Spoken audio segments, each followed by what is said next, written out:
Yo, what is going on, everybody? This is Beanie, and today we are going to be counting down the top 10 shortstops currently available in MLB The Show. And I tell you guys, I had a lot of fun with this list. There were a couple names that I had to leave off of the list just because only 10 spots available. You know, I had to leave guys like the 88 Brandon Crawford, the 90 Luis Aparicio. They just didn't make the cut because offensively they may have struggled. They may not have had a tool here or there that the other guys just did have. But this list overall, I think, is really, really good. And I was actually kind of impressed with how many really great shortstops there are out there right now. So yeah, let's get into the countdown. Coming in at number 10 is the 95 overall Ozzie Smith. You get this card through a player epic. You have to get like some hits and events with switch hitters or something like that. But this card is, man, you're tempted to put him higher just because his defense is so great and he's pretty quick, and his bat is a lot better than years past. But I just couldn't get there with him because for a couple reasons, really. One, he doesn't have much power at all. Like, he swings a twig. You are rarely gonna get an extra base hit, and maybe never get a home run, just because he just doesn't have any power. And against lefties, he's not very good at all, even though that 99 vision makes him play up. Another reason why I kind of kept him down is, as good as his defense is, he is going to get to a ton of balls for you and everything, but that 83 arm strength is something that could make it to where he isn't the best. I think arm strength is exceedingly important at shortstop. And, no matter how good a guy's defense is, if their arm strength isn't elite with it, it's kind of hard to put them in the argument for the best defender in the game when there are so many guys that have that 95-plus arm strength at shortstop. Coming in at number 9, we have Barry Larkin, and I like this card. This card, it's one of those cards that in the past, I don't know if I would like it, but because of the way the new lineup system works, and I don't know, I really like this card. I think it has a lot of utility. One, against lefties, he's a monster. For a shortstop, 98 contact with 80 power, 99 vision, that's about as good as you're going to get unless you're just a huge spender and, you can go out and get those, 99 overall guys.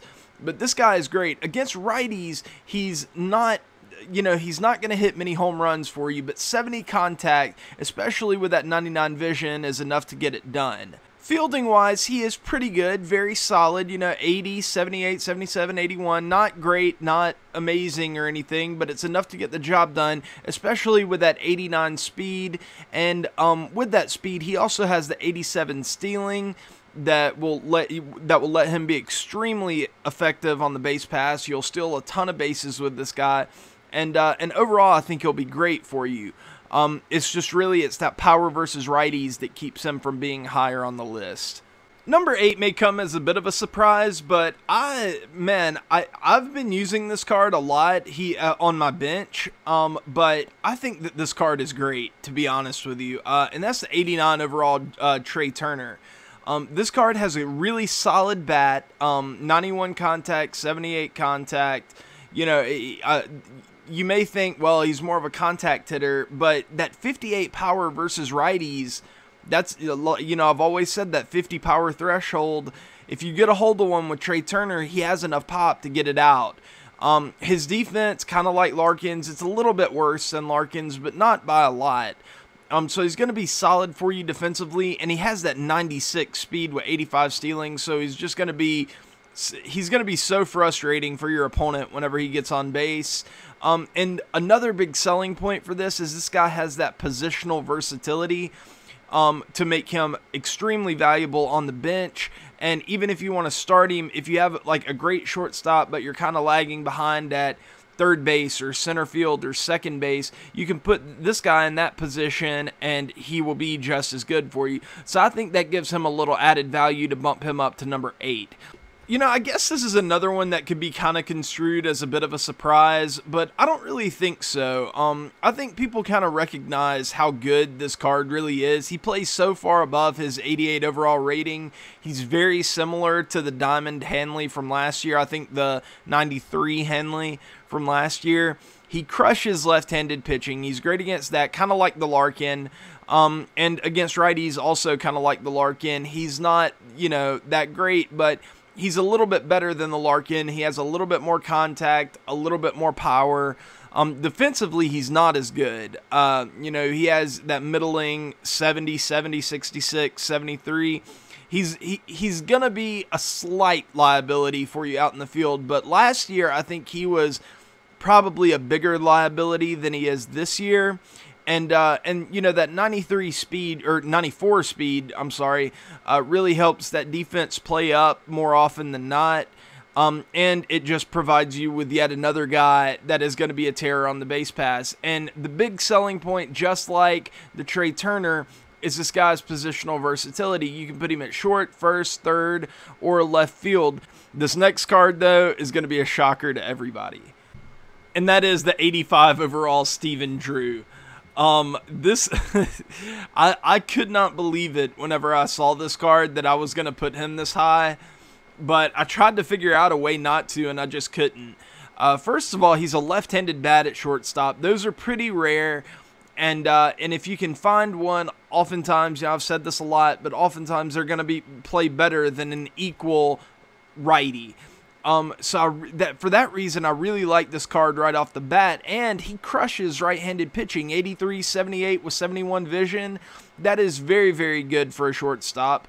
And against lefties, he's not a slouch. You know, he has that 64, 64. It's not great, but it'll let you hit a few home runs every now and then. Maybe hit a few doubles with him every now and then. Very, very, very good card. A lot of what drives this card down is like low discipline.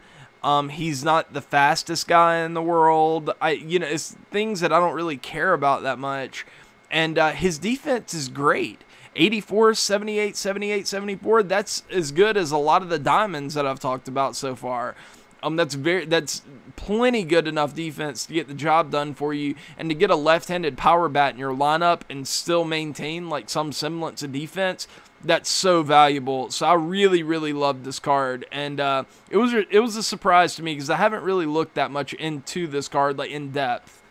At number 5, we have the 89 Tulo, and this card is a monster, especially for early in the year, especially for a rookie card.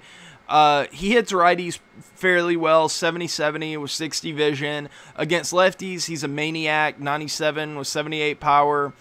And defensively, he is very, very good. Like, I would almost rather have this card than like the Ozzie Smith card, because this guy has the arm strength, so that if he gets to one of those tough balls, he can make that really strong throw across the diamond to get those fast runners out every now and then. When the Ozzie Smith, he may be able to do it I think Tulo would be able to do it more consistently. He doesn't have speed at shortstop, which, you know, that kind of sucks. But the fact that he's just an offensive and defensive monster, I think you can kind of go about your business without worrying about the speed. At number 4 is a guy that I could definitely see arguments that he should be lower, and I could definitely see arguments that, well, no, I don't know. Probably not that he should be higher. Maybe arguments that he's right where he needs to be. But I could entertain arguments that he should be lower, because he doesn't have like great power. He's not super fast or anything like that. But this card, I love Lindor. He has positional versatility, just like, you know, a few other guys on this list. His power isn't terrible. It's above that 50 threshold. He has great contact and pretty good vision. And he's a switch hitter, which is just like a super bonus. Like, having a switch hitter in your lineup changes the entire dynamic of lineup construction. So it's super valuable, and he is phenomenal defensively. You know, I would really like it if he had like 90 plus arm strength or something, but still 80 plus is fine. Just like with Ozzie, it's fine. It's just not elite. And the 90 fielding with 83 reaction is great. Yeah, 74 speed to back that up. Not great speed, but not terrible speed. The 45 stealing I kind of wish was a little better. He's not going to be insane for you on the base pass or anything like that, but he will stretch a double into a triple occasionally and a single into a double. But he's not going to be like this monster on the base pass. But overall, just a extremely, extremely solid card all the way around. And I think he's definitely a top 5 guy. Maybe I could put him at 5, you know, and switch a few things around. But very, very good card. At number 3 is a guy that I thought I may put even like higher at like number 2, but that was only because I forgot about another card that's in the game. But this card is a stud. His defense is actually better than I think it probably should be. I think he's good defensively, but I don't know. It puts him like on the same playing field as guys that I think are maybe a little bit better than him defensively. But offensively, this guy is just insane. 98, 86 versus righties is retarded. Versus lefties, he's fine. 76, 63. That's you don't have to worry about him for like a platoon or anything. He's a guy that could grow just because he's such a highly touted guy and he's proven himself to be a monster at the big league level.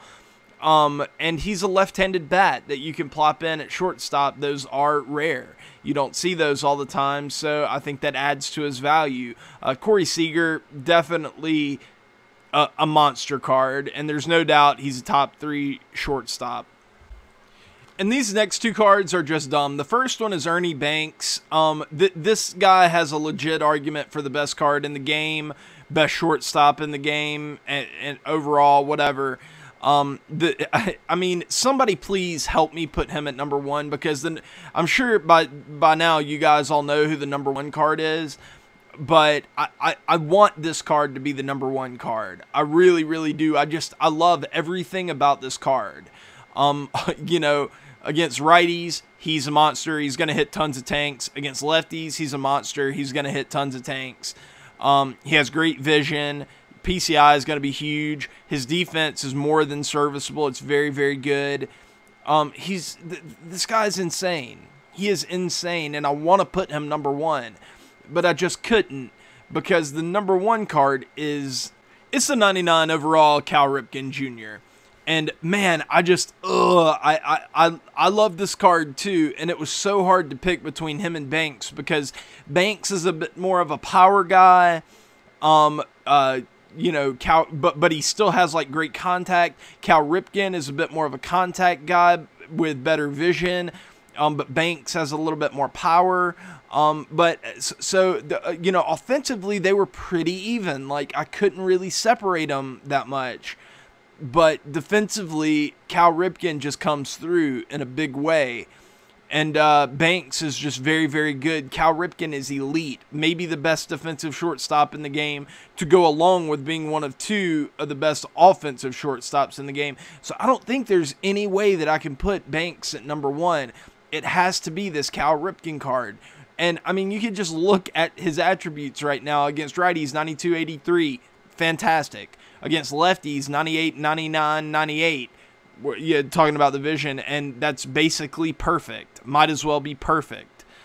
The only downside to this card is he doesn't have a lot of speed. Oh, I'm sorry that a guy that's going to be hitting a fucking home run for you every single time he comes to the plate, and then making insane diving catches where he throws runners out by half step. I'm sorry, he's not going to be able to steal that many bases for you. He's probably not even going to have the chance, because he's going to be hitting 450-foot home runs. This guy's insane. And Banks is too. Don't get me wrong. Banks is fantastic too. But this is probably, after looking at it, it's probably the strongest position, like individual position overall. Just because the top end is so good with Banks and Ripken, and then you get down to like the Seagers and a bunch of really high golds that play better than high gold. I think this position right now is really, really strong in the game. You know, maybe center field has an argument, maybe. Or maybe like if you took outfield collectively, it would have an argument. I don't know. But right now, shortstop is just fantastic. So yeah, guys, that is going to do it for this video. If you enjoyed it, please smash that motherfucking like button. Isn't that what like all the cool kids on YouTube say? Smash that motherfucking like button. But anyways, guys, oh yeah, and like and retweet and subscribe for your chance to win an autographed Eric Hosmer jersey. Whenever I get my webcam working, I'm going to show that off in another video. You guys haven't seen it in a while, and I feel like you're losing the passion for it. You're losing the passion to enter that. But I'm telling you guys, we're at 630 subscribers right now. We are only, I can't do math, 370 subscribers away from hitting 1,000. And once I hit 1,000, I'm gonna live stream. I'm gonna do like a long live stream that night, and I'm gonna give that bitch away, and I'm gonna send it to you, and you're gonna have a dope ass Eric Hosmer jersey, and maybe a Royals fan will win it, so they'll be like extra stoked on it. Wouldn't that be cool? But anyways, guys, yeah, I'll see you guys either later today or tomorrow. I'm not sure what I'm doing today. Anyways, guys, fuck you, peace.